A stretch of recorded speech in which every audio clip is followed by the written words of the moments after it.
si existe Dios.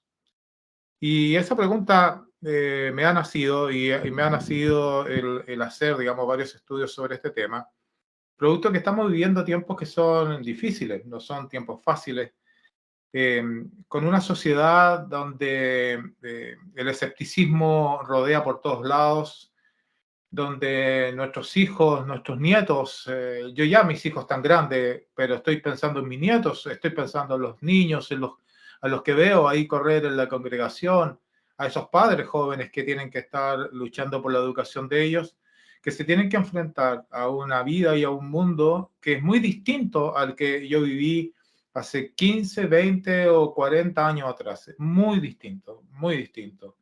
Hoy día las presiones sociales, las presiones ideológicas que corren a través de la vena de muchos gobernantes que hoy día están en el poder, implantando ideologías y pensamientos, obviamente en los más pequeños, porque esa es la estrategia, ir a los más pequeños y de los más pequeños cambiar su forma de pensar, para finalmente llegar a un momento de escepticismo y prácticamente de ateísmo y no creer en Dios y creer solamente en las fuerzas del ser humano y las fuerzas de la humanidad. Lo que comúnmente se conoce como humanismo, o más bien dicho, hoy día estamos en lo que se llama el posmodernismo.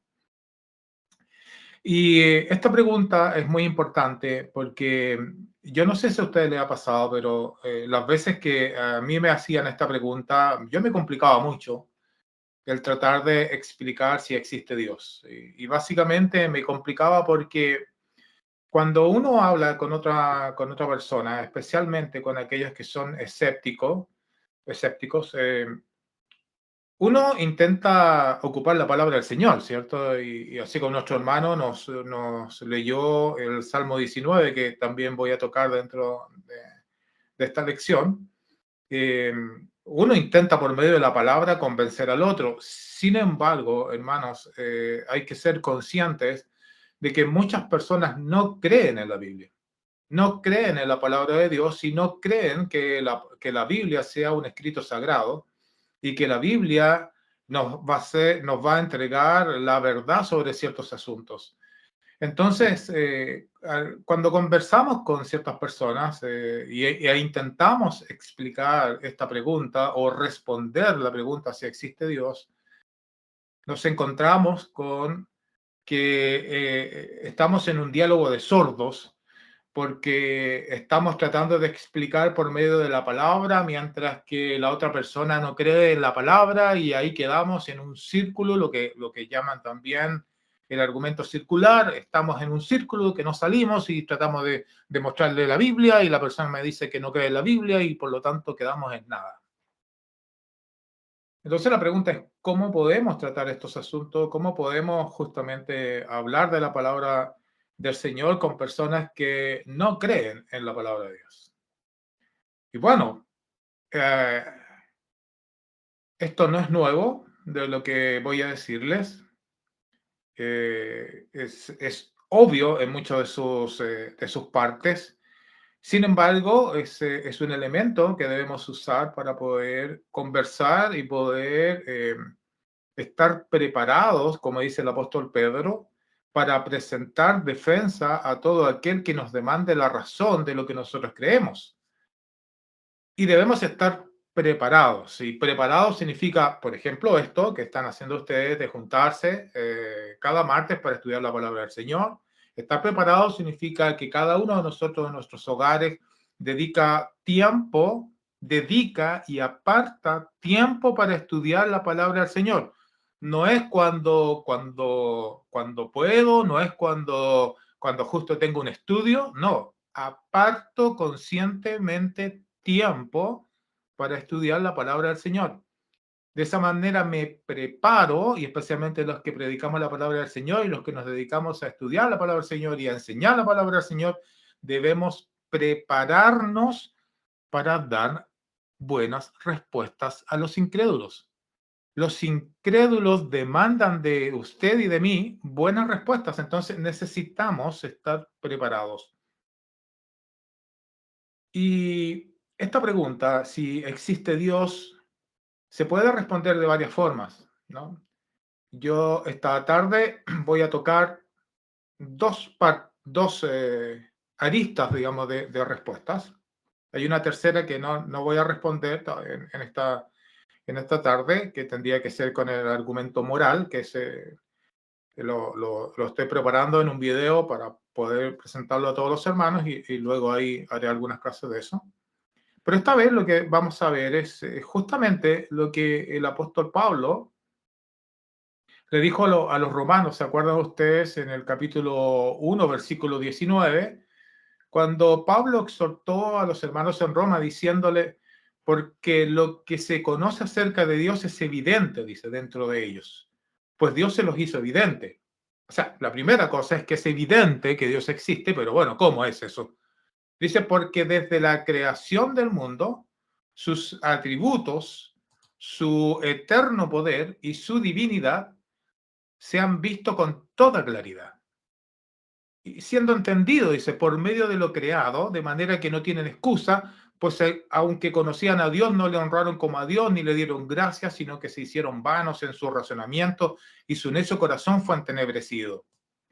Si ustedes se fijan, lo que el apóstol Pablo está argumentando en este texto es que para conocer a Dios, Pablo no está usando, si usted se fija, Pablo no está diciendo, bueno, como dijo el profeta Isaías, como dijo el profeta Jeremías, o como está escrito en la ley de Moisés. Si usted se da cuenta, Pablo no dice eso.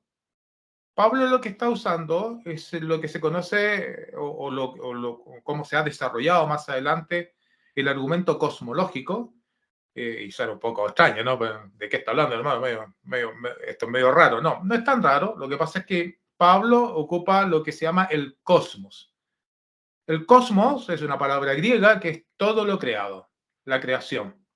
Y Pablo lo que va a usar es este argumento para convencer a los hermanos y para poder decirles que la gente de aquella época, los romanos y aquellos que descendían de los griegos, podían, y todos aquellos que eran gentiles y que no adoraban al Señor y que adoraban sus propios dioses, ellos podían, sin que Pablo les mencionara una frase del profeta, etcétera, etcétera, del Antiguo Testamento, cualquiera que fuera, le está diciendo, bueno, ustedes viendo, mirando la creación, el cosmos, mirando todo lo que ha sido creado, es evidente para todos nosotros de que hay un ser superior.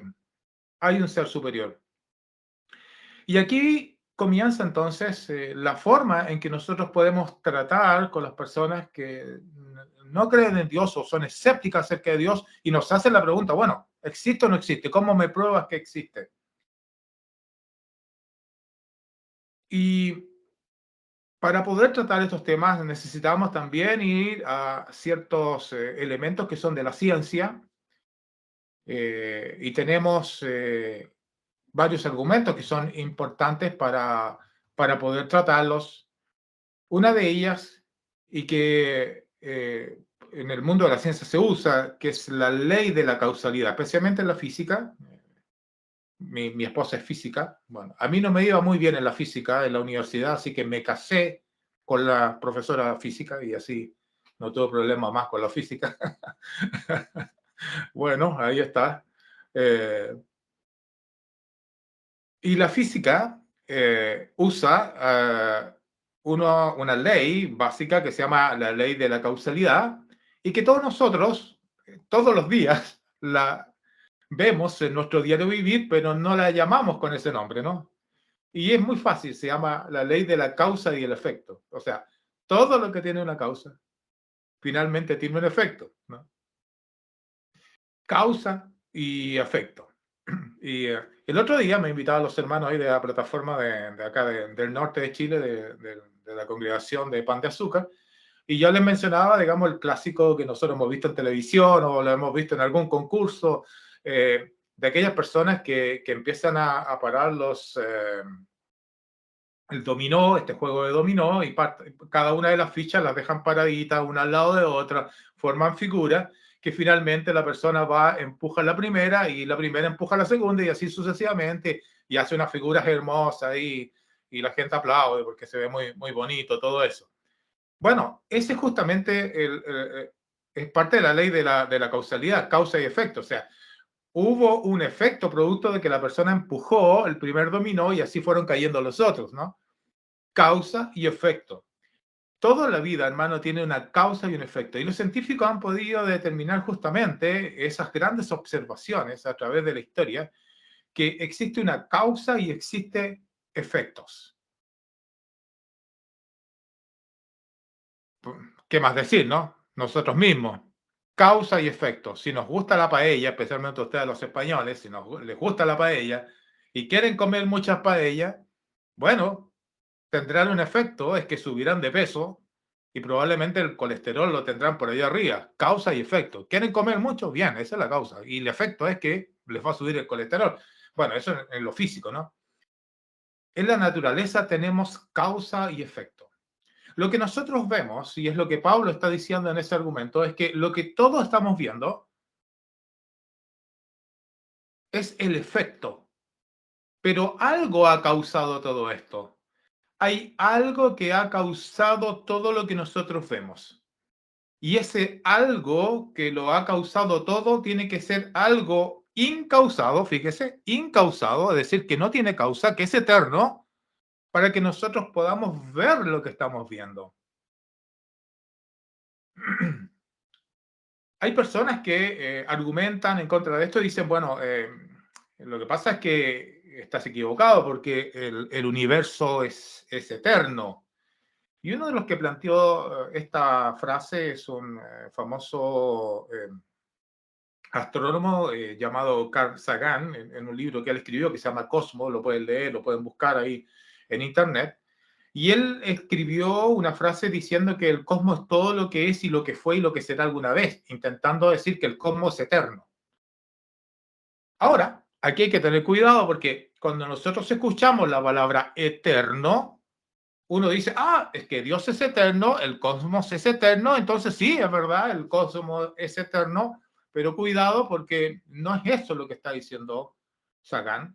Lo que dice este hombre que influyó tanto en la mente de muchos jóvenes por largos tiempos hasta el día de hoy, especialmente en las universidades, es que el cosmos es eterno, es que no tiene un principio y no tiene un fin, y por lo tanto algo que no tiene un principio y no tiene un fin, en el fondo la ley de la causalidad no funciona porque no tiene un efecto y no tiene una causa y no tiene un efecto. Lamentablemente, para Sagan, se descubrió mucho tiempo más tarde, producto, digamos, de que los astrónomos necesitaban observar las estrellas más cercanamente y sin problemas de la luz. Para quienes les gusta observar las estrellas y vivimos en ciudades, ¿no? Es difícil poder observar el cielo y las estrellas, producto de que las luces de las ciudades nos impiden ver exactamente la profundidad del universo. Para quienes viven en el campo, por ejemplo, o viven en el desierto, ellos observan realmente lo que es todo el universo porque no hay luces que les impidan verlo. Bueno, los científicos lo que hicieron fue colocar un telescopio que está orbitando alrededor de la Tierra y está fuera entonces de la Tierra, y ese telescopio obviamente en forma electrónica lo acceden a él y desde ahí toman fotografías y videos del universo, es decir, que pueden tomar y ver cosas que no vemos desde aquí, desde la Tierra. Y se pudo observar que el universo se está expandiendo y al estar expandiéndose también contrae otros elementos, que es que la energía se está agotando. Y usted dirá, bueno, ¿y cómo es eso? ¿Cómo es esto de que la energía se está agotando?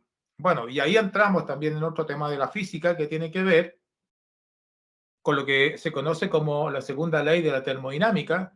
Y uno dice, bueno, ¿qué es eso la segunda? Bueno, también lo vemos con un ejemplo. Mi esposa, antes que yo partiera, me trajo esta taza de té que tengo aquí en mi mano y una taza de té porque hace mucho frío en este momento acá. Estoy medio tiritando porque está bien helado mi cuarto acá. Bueno, y aquí se produce justamente, podemos ver en su taza de café, en una sopa, o aquí en esta taza de té, la segunda ley de la termodinámica. ¿Qué es eso?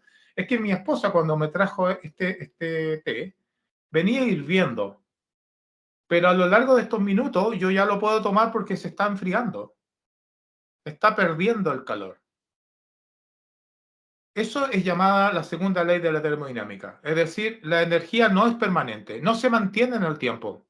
Se empieza a agotar. Yo ahora lo puedo tomar y está tibio y en un rato más esto va a estar no helado, helado, congelado, sino que va a adquirir la temperatura ambiente de este cuarto. Va a llegar y va a bajar su temperatura hasta la temperatura ambiente del cuarto. Eso lo que demuestra es que la energía se agota. La energía no es permanente, hermanos. Porque si la energía fuera permanente, ninguno de nosotros tendría que ir a echarle nada de petróleo o de benzina a los autos. Tendríamos otro tipo de elementos porque la energía sería permanente y no tendríamos que usar nada, ¿no? Bueno, el espacio, el cosmos, se determinó que también la energía no es permanente. Y que el cosmos y las estrellas y todo lo que nosotros vemos está en expansión. Y usted entiende cuando está en expansión, es decir, cosas que se alejan y cosas que se acercan. Y aquí viene lo interesante y volvemos a lo primero que acaba de decir. Y a lo que Pablo dijo, que observando y mirando toda la creación podemos ver la mano de Dios. Es que cuando un elemento, hermanos, se expande, justamente vemos la ley de la causalidad, una causa y un efecto. Porque cuando algo se expande es porque tuvo un principio. En algún momento no se expandía y luego empezó a expandirse. Entonces tiene una causa y tiene un efecto. Y tiene un principio. Y si algo tiene un principio, es finito, es decir, no es infinito, es finito y ha sido entonces creado. De esta forma podemos conversar con las personas que son escépticas, mostrándole a través de lo que la ciencia también ha descubierto y se ha escrito mucho acerca de ellos. Y justamente los científicos se han dado cuenta de que hay que regular respecto a ciertas cosas que se decían hace varios años atrás y se afirmaban, de que todo lo que había era eterno y por lo tanto prácticamente el universo y todo había salido de la nada y que se había autocreado a sí mismo, cosa que ahora ya se está frenando. David, muchos años antes que el apóstol Pablo dijera algo, en el texto que nuestro hermano Miguel nos mencionó al principio, mencionó, inspirado por el Espíritu Santo, que los cielos proclaman la gloria de Dios y el firmamento, dice, anuncia las obras de su mano. David no escribió todos los salmos, si ustedes saben. Él escribió 70 y tantos que se reconocen en el Salterio, como se le llama el libro de los salmos, el Salterio. Los salmos están divididos en 5 libros, ustedes pueden verlos ahí en su Biblia. Son 5 libros y estos 5 libros contienen salmos de muchos autores, incluso de Moisés. Hay un salmo de Moisés, hay un salmo de Salomón, hay salmos de David, hay salmos de otros hombres eruditos y hay salmos que no tienen autor, no se sabe exactamente quién fue el que los escribió. Pero el que sí estamos leyendo, que es el Salmo 19, fue escrito por David. Y David, inspirado por el Espíritu Santo, va a usar eh, parte de la forma en que ellos escribían los hebreos, de la literatura hebrea, y va a ocupar un elemento que se llama quiasmo. Y para quienes les gusta indagar sobre estos asuntos y poder estudiar más a fondo, especialmente el Antiguo Testamento, estas figuras literarias, el quiasmo, se utiliza muchas veces, ¿no?, en el Antiguo Testamento. ¿Qué es el quiasmo? Es que se repiten ciertas ideas, ¿no? Fíjese usted, aquí vamos a observar esto. Mire. Cuando dice el versículo 1, en el 19.1, dice, los cielos proclaman la gloria de Dios y el firmamento anuncia la obra de sus manos, encontramos un paralelismo sinónimo. Oye, es rara esta palabra, ¿de qué está hablando el hermano? Mire, es un paralelismo sinónimo. Los cielos son paralelos de la segunda parte, el firmamento. Y proclaman la gloria de Dios es un paralelo de anuncia la obra de sus manos. En este primer versículo, el Espíritu Santo, por boca y por la mano de David escribiendo este salmo, nos está enseñando dos veces, quién es el que ha creado todo. Los cielos proclaman la gloria de Dios. Y justamente se ha descubierto que los cielos están proclamando la gloria de Dios. Están diciendo a todas voces de que no es eterno, están diciendo a todas voces que se está expandiendo, están diciendo a todas voces que hay una causa y un efecto, están diciendo a todas voces de que son finitos y que la energía se está agotando y por lo tanto hay alguien que ha estado detrás de eso y que ha creado todo lo que nosotros vemos. Y el firmamento anuncia justamente las obras de sus manos. El firmamento anuncia las obras de sus manos porque todo lo que se está viendo y lo que el telescopio Hubble está detectando fuera de nuestro mundo, está viendo las obras de un ser superior, un ser divino que ha podido crear todo lo que nosotros vemos. Nosotros estando aquí en la tierra podemos observar otras cosas, como por ejemplo lo que dice el salmista, que cada día que nosotros vivimos transmite un mensaje al otro día y una noche a la otra noche revela sabiduría. Y cada día que pasa nosotros estamos observando aquí en nuestro alrededor justamente la mano poderosa de Dios. Cada santo día. No hay mensaje, no hay nada, dice el salmista, no hay algo que nosotros estamos leyendo aquí, no hay palabras, no se oye nada, no, solamente estamos mirando, dice, porque la voz de Dios ha salido por el mundo en todo lo que nosotros vemos, hasta los confines de la tierra. Y por eso decía, yo estando aquí en Latinoamérica y usted estando allá en Europa y otros hermanos en diferentes lugares, estamos en el mismo planeta. Y la grandeza de Dios grita tanto allá como acá. Y podemos ver todo lo que Dios ha hecho. El sol, lo menciona David, como un esposo que sale de la alcoba, radiante y se regocija como hombre fuerte al correr su carrera, de un extremo al otro, dice. Y su curso hasta el otro extremo de ellos. Y no hay nada que se esconda del calor. Nada, mis hermanos, se esconde del calor. Y si hablamos acerca del calor y hablamos acerca del sol, también podemos observar algunas cosas muy interesantes sobre este tema. Porque detrás de todo lo que vemos también vemos la mano de lo que se ha llamado también el diseño inteligente. La mano de un diseñador, de alguien superior. Esto no ha salido de la nada, hermanos. Esto no se ha creado solo como algunos científicos han dicho que ha salido casi de un caldo de cultivo, donde las células en forma casi mágica se han juntado unas con otras para formar un cuerpo, un ser humano y formar la naturaleza que nosotros vemos, incluyendo los animales. Pero esa historia, en realidad, hay que tener más fe para creer esas historias que para creer en el Dios Todopoderoso.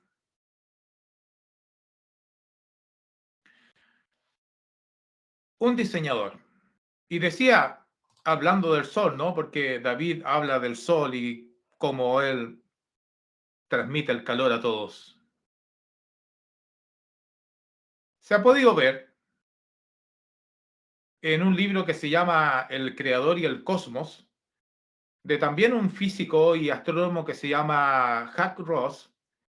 Él mencionó que hay más de 2 docenas de elementos que deben estar sumamente afinados juntos para que la vida exista y que no nos damos cuenta, pero están alrededor nuestro.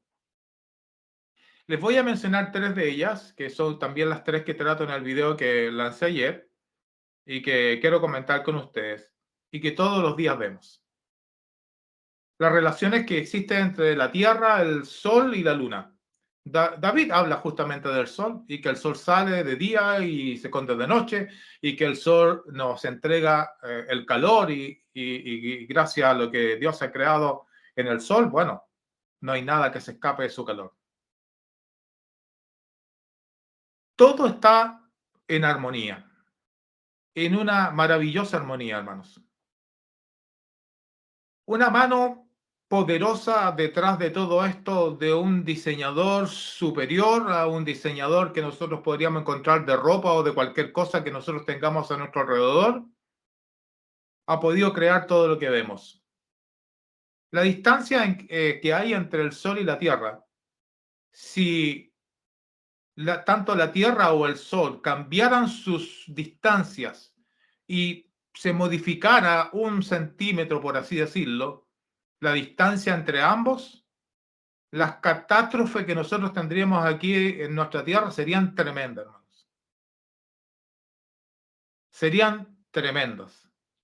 Por ejemplo, no podría producirse lo más básico para nosotros, que es el ciclo del agua. ¿Y qué es el ciclo del agua? Bueno, lo que todos nosotros vemos es que el sol calienta el agua del mar, se evapora, las aguas se van hacia la estratosfera. Bueno, ahí por la temperatura se convierten en nubes que se cargan de agua, que luego tiran el agua en forma de lluvia y caen a los ríos y caen en la tierra y así nuevamente el agua vuelve al mar y se produce un ciclo, ¿no? Y ahí en ese ciclo está la vida, porque en ese ciclo subsisten los animales, las plantas, los seres humanos, y hay un ciclo de vida gracias al agua. Si el Sol y la Tierra, o la Tierra, o el Sol o la Tierra, cualquiera de los dos, se modificara la distancia, pero 1 centímetro, hermano, de lo que hoy día está, no tendríamos el ciclo del agua y por lo tanto no habría vida. Está en un perfecto equilibrio. Si la Luna, que es nuestro satélite natural, como dicen los científicos, que la tenemos y la vemos la gran mayoría de las noches, no, se acercara o cambiara su lugar de cómo hoy día está, ustedes saben, y especialmente los que trabajan en el mar, es que las mareas son afectadas por la luna.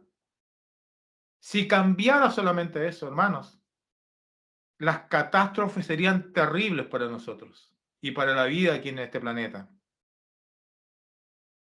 La Tierra gira y gira en su eje. Si ese eje se cambiara 1 grado, un par de grados de cómo nosotros estábamos, también la pasaríamos muy mal y probablemente terminaría la vida en nuestro planeta. Una de las cosas que uno estudia cuando, bueno, yo soy de profesión ingeniero electrónico, entonces una de las cosas que uno aprende, digamos, cuando está estudiando electricidad son los campos magnéticos. ¿Y quién no ha escuchado que la Tierra tiene campos magnéticos? ¿No? Tenemos el polo sur, el polo norte y siempre nos hacen en el colegio dibujar una flechita de que hay un campo magnético. Y uno dice, bueno, ¿y para qué sirve el campo magnético? Entre otras cosas, gracias al campo magnético, todos los rayos UV y todos los rayos que vienen desde el Sol son desviados y nos ayudan para nosotros vivir. Si no estuviera ese campo magnético, hermano, nosotros estaríamos ya muertos por el cáncer a la piel. Lo que quiero decir con estos 4 ejemplos es que todo está en un perfecto equilibrio. Todo está perfectamente puesto. Nada es al azar. Y aquellos científicos y aquellas personas que intentan convencer a la humanidad de que todo esto ha sido salido de la nada, que la creación se ha autocreado a sí misma, es imposible. ¿Y por qué es imposible? porque si no tendríamos en este momento algunos elementos a medio crear. Justo, por un milagro, estamos en el momento donde está todo creado y no hay nada que quedó a la mitad. Bueno, algunos de nosotros quedamos a la mitad, no somos tan bonitos como otros, pero bueno, es parte de lo que somos, ¿no? Pero bien, el Señor Todopoderoso se ha manifestado a través de lo que nosotros vemos. Y justamente el apóstol Pablo y David hablaron de eso. Y también Isaías, en Isaías, específicamente en el capítulo 6, habla sobre esto. Y habla sobre que el Señor Todopoderoso es 3 veces santo. Santo, santo, santo, dice. Que también es ocupada esa misma palabra en Apocalipsis.